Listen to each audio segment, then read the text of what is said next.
अपने vote bank को खुश करने के लिए निर्दोष राम भक्तों पर गोलियों से भूनने वाले ये सपा वाले सेकुलर। दिल्ली की सड़कों पर 3000 सिखों का कत्लेआम करने वाले ये कांग्रेसमैन सेकुलर हैं। हम सांप्रदायिक हैं, हाँ, लेकिन अध्यक्ष जी सवाल ये है कि ये किसी सांप्रदायिकता के नाम पर इकट्ठे नहीं हुए हैं, ये इकट्ठे हुए हैं अपने गुनाहों के कारण। Press the bell icon on the YouTube app and never miss another update. अध्यक्ष जी, विश्वास मत पर जो चर्चा आज प्रधानमंत्री जी के बहुत संक्षिप्त भाषण से शुरू हुई, वो मेरे वरिष्ठ साथी आदरणीय जसवंत सिंह जी के धारदार तर्कों से आगे बढ़ती हुई विभिन्न आयामों को छूती हुई मुझ तक पहुंची है। लेकिन अध्यक्ष जी, ये इतिहास में पहली बार नहीं हुआ जबकि राज्य का सही अधिकारी अपने राज्याधिकार से वंचित कर दिया गया।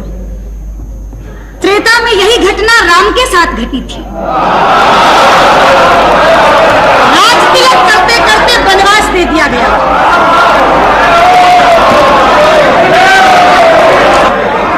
द्वापर में यही घटना धर्मराज युधिष्ठिर के साथ घटी थी,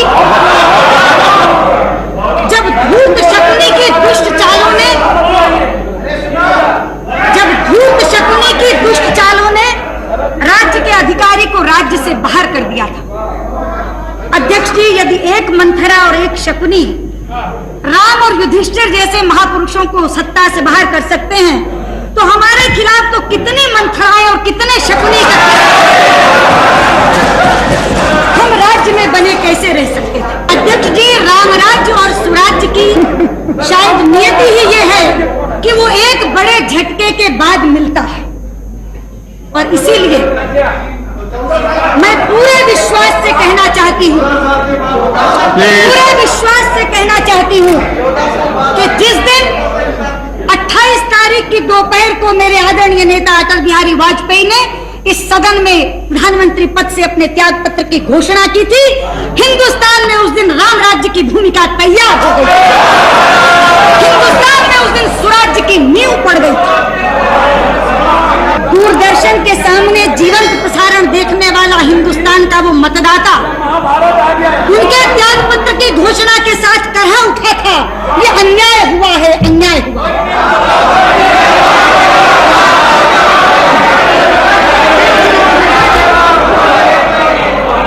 लेकिन अध्यक्ष जी, अन्यायी कभी ये स्वीकार नहीं करता कि वो अन्याय कर रहा है।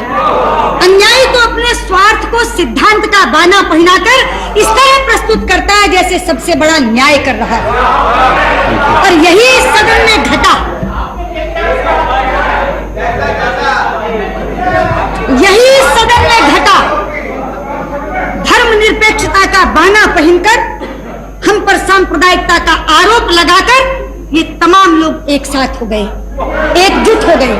कहा था मेरे नेता ने उस समय, धर्मनिरपेक्षता बनाम सांप्रदायिकता पर राष्ट्रीय बहस होनी चाहिए। चाहते हैं हम चाहते हैं कि इस देश के संविधान निर्माताओं ने धर्मनिरपेक्षता की क्या कल्पना की थी और इस देश के शासकों ने उसे किस स्वरूप में ढाल दिया, इस पर राष्ट्रीय बहस होनी चाहिए। अध्यक्ष जी, हम सांप्रदायिक हैं, हाँ, हम सांप्रदायिक हैं क्योंकि हम वंदे मातरम गाने की वकालत करते हैं।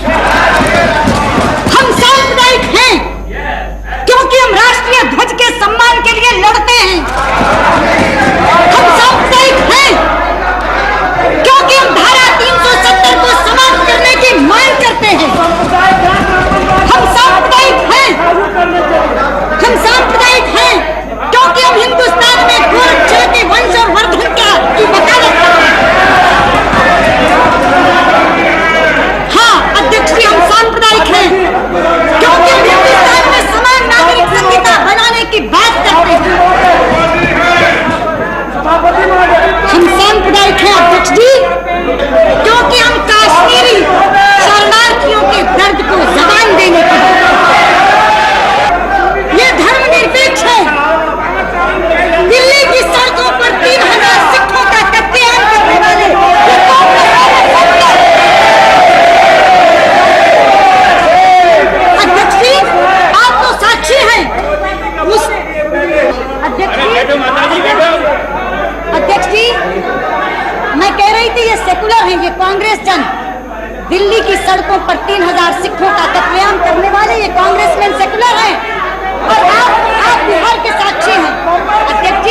वोट बैंक को खुश करने के लिए निर्दोष राम भक्तों पर गोलियों से भूनने वाले ये सपा वाले सेकुलर, चकमा शरणार्थियों को भगाने वाले और घुसपैठियों को बचाने की वकालत करने वाले ये वामपंथी सेकुलर। सच्चाई तो यह है अध्यक्ष जी कि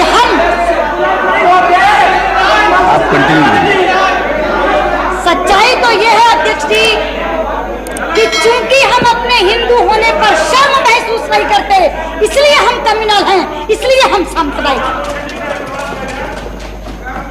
और इस देश में जब तक आप अपने हिंदू होने पर शर्मिंदगी महसूस नहीं करते, आपको इन तथाकथित बुद्धिजीवियों से सेकुलर होने का सर्टिफिकेट नहीं मिल सकता। लेकिन अध्यक्ष जी, सवाल यह है कि ये किसी सांप्रदायिकता के नाम पर इकट्ठे नहीं हुए हैं, ये भी एक ओढ़ा हुआ बाना है। ये इकट्ठे हुए हैं अपने गुनाहों के कारण, ये इकट्ठे हुए हैं एक दूसरे को बख्श देने की सौदेबाजी के कारण।